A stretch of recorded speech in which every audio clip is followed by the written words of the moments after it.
Powered by the Montana Television Network.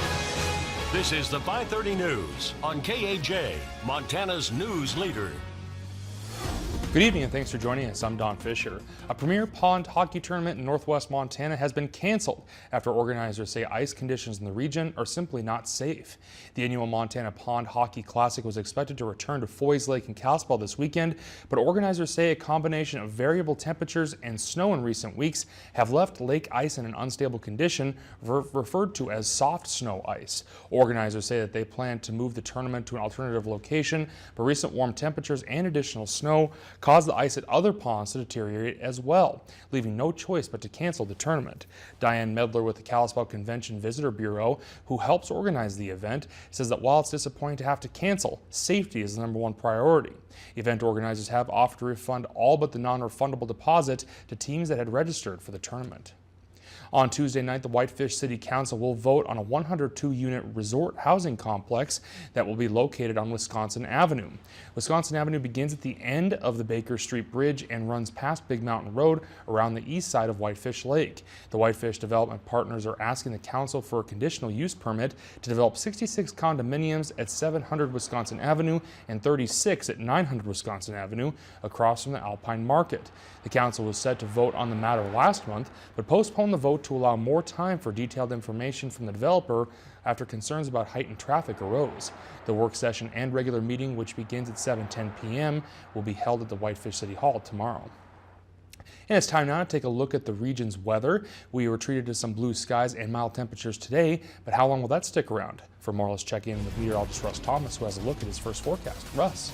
Yeah, thanks, Don. Well, I don't know if we're going to see quite as much sunshine tomorrow, Wednesday, as we have seen today. However, overall, they are going to be dry days, and we are going to get some sun. So here's what we've got our Doppler network satellite radar image. You can see we do have some clouds approaching from the west. However, again, not going to impact western Montana until tomorrow. In the meantime, we're going to see a mostly clear sky continue. 39 degrees currently in Missoula.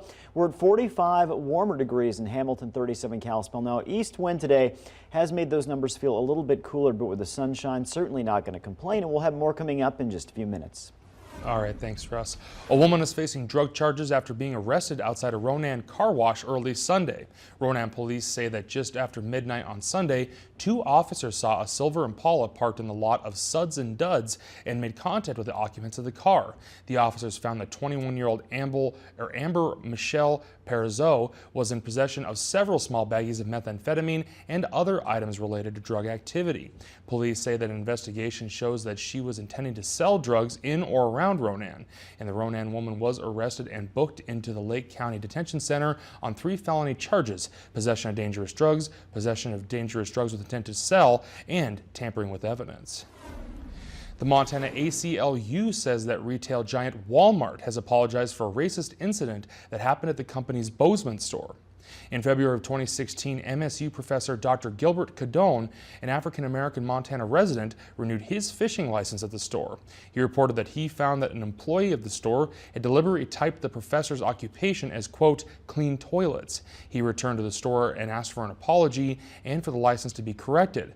Walmart refused, and in August of 2016, the Montana ACLU filed a Montana Human Rights Bureau complaint of his discrimination on the basis of race.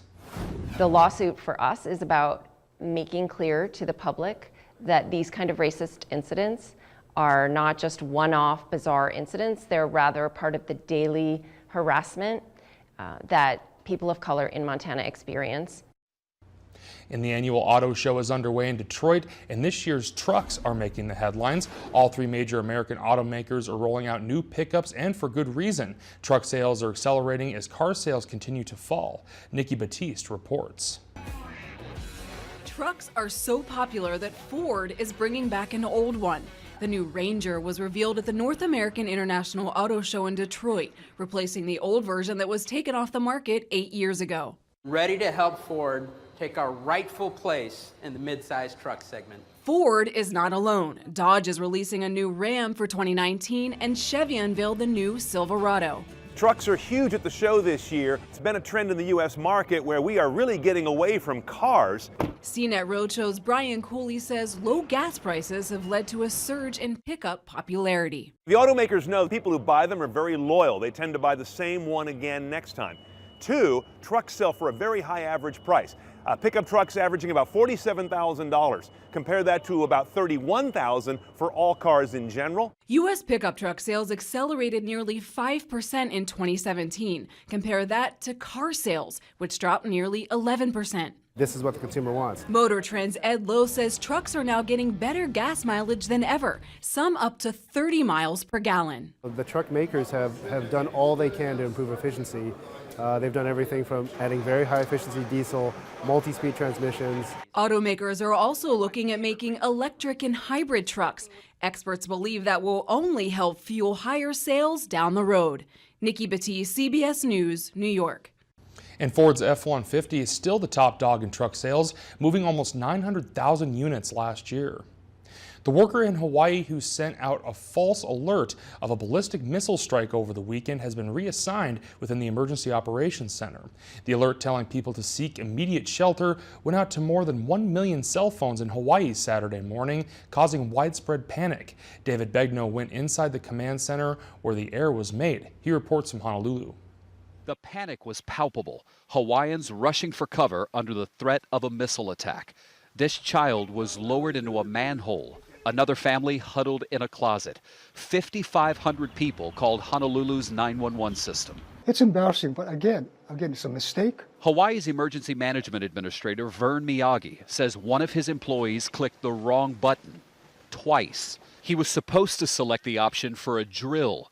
Instead, he clicked the real thing. This was the alert heard by people across the island chain. A missile may impact on land or sea within minutes. This is not a drill. With all due respect, are you sure this was an accident? Yes, I know the individual. This was an accident. But why did he hit yes twice? That's being talked about and being investigated right now. This is the state warning point. It was here that the mistake happened. The man who's been working for the agency for about 10 years was sitting in this chair when he pushed the wrong button. He realized within the first 2 to 3 minutes, we're told, that he had made a mistake, but it took nearly 38 minutes to get another text message alert out saying false alarm. It is an epic failure of leadership. Hawaii Congresswoman Tulsi Gabbard was one of the first to correct the error on Twitter. 38 minutes of terror for the people of Hawaii before this message went out saying, sorry, false alarm. I don't usually panic. Noah Tom was far from his wife and children when the alert was first issued. I thought I could do something, and yet I felt totally helpless at the same time. So I'm sitting there just kind of bawling my eyes out. In the aftermath, people across Hawaii were confronted with this question. What would you do if this was the real thing? It's a wake-up call saying, hey, wait a minute. I don't know what to do. Our opportunity right now is to reach out and get that information to the people. The governor says the next time they practice these drills, he wants 2 people to be involved in the process.